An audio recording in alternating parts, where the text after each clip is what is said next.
In marking the centennial of the Tulsa Race Massacre last summer, the Oklahoman reported that many people had never even heard of it. Of course, it's shameful that so many of our fellow citizens are unaware of one of the worst incidents of racial violence in American history. But it is not terribly surprising. Unfortunately, Americans are appallingly ignorant of the history of racism in the United States. Yet it's not a singular void. Americans are appallingly ignorant of U.S. history, period. Our lack of knowledge regarding the nation's racist past in particular is a symptom of our lack of historical knowledge in general. Why? A popular belief in liberal circles is that history classes fail to address the darkest elements in our national saga. As the 1619 Project creator Nicole Hannah-Jones contends, slavery has been treated as an asterisk to the American story. Writing in The Nation earlier this year, Elie Mystal argued that the public school system willfully obscures the sins and horrors of our history in order to whitewash the episodes of white terrorism and protect young white minds from ever knowing the truth about our country. Yet that's not the full story. Are there textbooks in circulation that present a sanitized, fairy tale version of our history? Yes, there are. Some even refer to slavery as black immigration. It's disgraceful. Textbooks like these are egregious and should be immediately scrapped. But they are outliers. The disturbing and vicious history of racial violence in the U.S. is included as a matter of course in today's standard U.S. History Survey textbooks. In publications such as United States History and Geography, McGraw-Hill, The American Nation, A History of the United States, Pearson, and America, History of Our Nation, Prentice Hall, students learn in detail about everything from slave whippings and lynchings to race massacres and church bombings. It is not uncommon for textbooks to include even the most grisly of images, such as a photograph of the charred body of 17-year-old Jesse Washington, lynched in Waco, Texas, on May 15, 1916. We are faced with an intriguing puzzle, then. For more than a generation, any serious textbook published by a mainstream publisher has included ample and accurate coverage of slavery, Reconstruction, and Jim Crow. Yet Twitter is abuzz with claims from users that their U.S. history courses ignored or downplayed these topics. There are several possible explanations for this seeming paradox.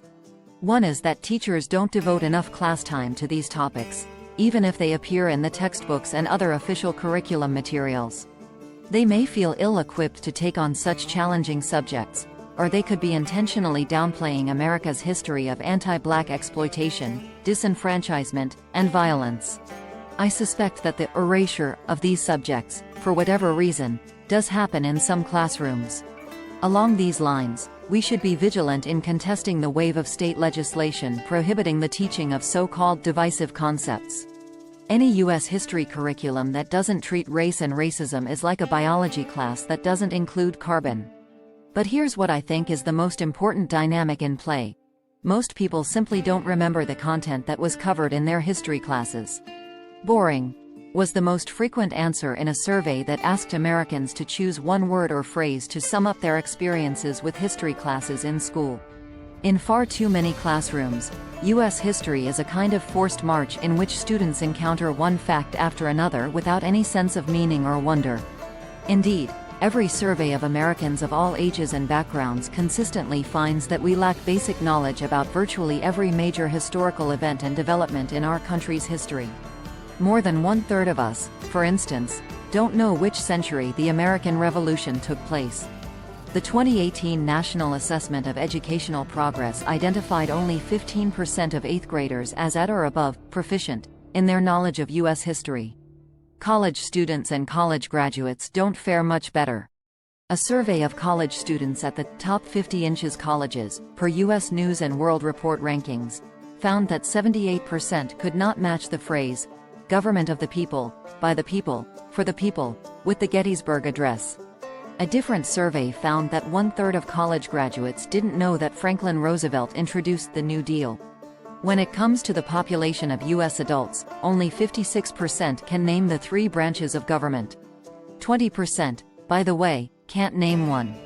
Any standard school curriculum is going to teach these basic facts.